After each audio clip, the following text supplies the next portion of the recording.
Morning, guys. Welcome to Political Fight Club. I'm your host, Robert Durden, and this episode is me going heavily after Joe Manchin and Kyrsten Sinema. I know what you're thinking.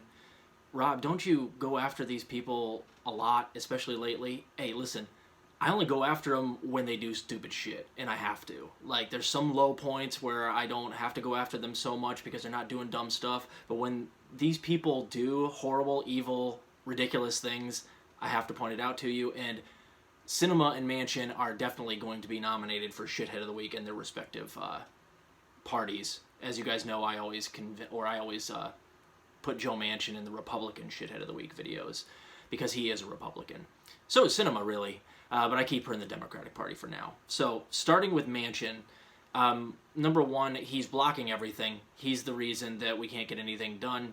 If we want to do anything via budget reconciliation through the Senate, which it looks like they're kind of leaning towards right now, we need his vote, Sinema's vote too, and he's the linchpin, and he's blocking everything and getting everything he wants because he's not afraid to hold up the bill.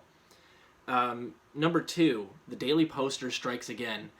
I recently did an episode on the two of them being invited to the National Restaurant Association Conference on Public Relations, and that's a big, huge donor meeting where they're going to go and give speeches, and they don't get speaking fees, but they get introduced to all these wealthy people who are going to help them get reelected, and they talk behind closed doors because media was not allowed in that meeting or that conference. They just, are going to have a whole bunch of rich people guarantee them that they're going to get reelected and guarantee that they're going to donate to them, and they just get to shake a bunch of hands of people who are going to get them reelected.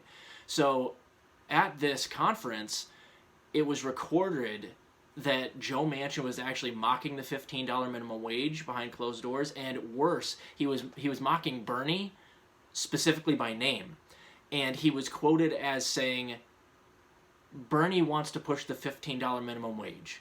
He thinks 15 is what it should be. Well, what I gotta tell you, Bernie, is that maybe that's what it should be, but it ain't what it gonna be. So that's what he said, literally. Bernie says 15 is the way it should be. Maybe so, but that's not the way it's going to be. So he's admitting right there. Maybe so. Even Manchin knows it's supposed to be 15. He's behind closed doors saying, I don't give a shit what it should be.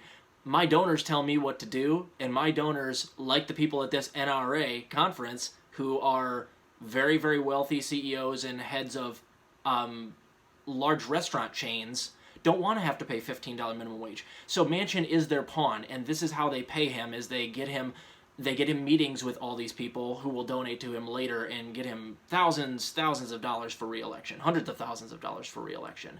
That's the way the game works, guys. So Manchin is an enormous dickhead, and this is not at all surprising, but it's great that the Daily Poster actually got these quotes. It's, again, subscribe to them. That's David Sirota's outlet. They do great work. Second dickhead is Kyrsten Sinema, and she's also getting punched because she did two different things that were really, really ridiculous. Okay, first one is I reported earlier this week that she's actually working behind closed doors with Mitt Romney and a bunch of Republicans on a $10 minimum wage, which is to the left of Joe Manchin, who's insisting that it be about $11. That's awful for a bunch of reasons. One, Sinema's state already has a $12 minimum wage statewide. So why is she negotiating further down to screw people in other states? I'll tell you why, because she goes to things like this NRA and gets paid to do so. And the other thing, that's the worst thing about this thing, is that she's going and negotiating it down further, but she's also trying to, if I'm not mistaken, tie it to inflation. So if the Republicans and the Democrats meet in the middle at something like a $10 or $11 minimum wage, and it's tied to inflation, it means it's going to be below a living wage forever, because it's going to go up every year, but it will always, if it's tied to inflation, be about what $11 today is. So it'll still be a poverty wage forever, and then they have the scapegoat in the future of going, well, but we tied it to inflation, it goes up every year, and you guys said the problem was that it wasn't going up, but now it goes up every year. What? We did what we're supposed to do. What? And they'll play stupid because they know that they can lock it in at a sub-living wage forever if they tie it to inflation, which is why they're doing it, but it'll allow them to go, what? It's going up every year? Isn't that what you guys wanted? I thought that's what you guys wanted. So Sinema is trying to get that done for you. And then the other thing that she is a dickhead for is that she's now crying sexist on Twitter because everybody is so mad about that picture that she took. She was at home on a day off drinking like wine or something out of a wine glass, and she's wearing a ring here on the wine glass, and it says "fuck off." And she's like sipping out of it, and she's got her Effie Trinket glasses and her, you know, dressed like fucking Hunger Games like she always is, at home thinking she's being super edgy, and she got trashed on Twitter. And she gets ratioed on everything she posts nowadays. So here's what I gotta say about that. Kyrsten Sinema, I'm gonna just, real quick, I'm gonna...